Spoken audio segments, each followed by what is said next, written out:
Good day, my dear brothers and sisters. Welcome to Pathways of Hope. My name is Abyong, and I'll be offering to you the reflections for today's Gospel. Our reading for today is taken from John chapter 16, verses 20 to 23.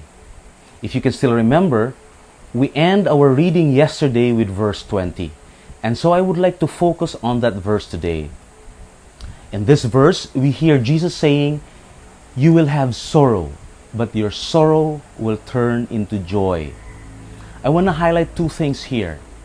One is that sorrow is something that we cannot avoid and that we should actually expect. Second is the promise of Jesus that our sorrow will turn into joy.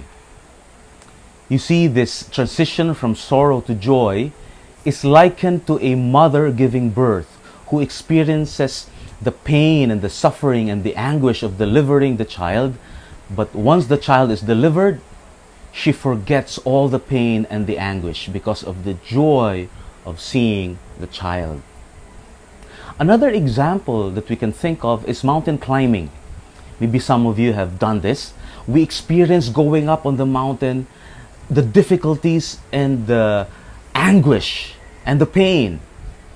But once we reach that summit, the top of the mountain, and we see the beauty of the scenery, we forget all the pain. And in fact, we're even ready to do it again. But you know, these examples actually pale to the truth that Jesus really wants us to know.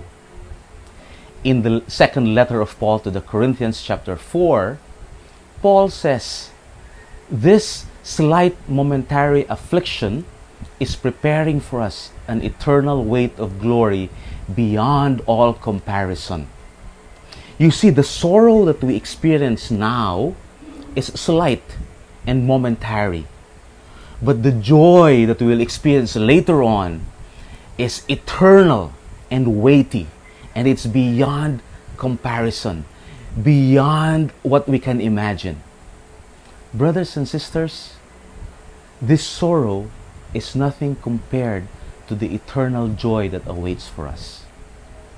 And so as we experience sorrow, let's not focus on our experience, but let's focus on what is promised by Jesus. And that's the eternal weight of glory, and that is an everlasting joy. God bless us all.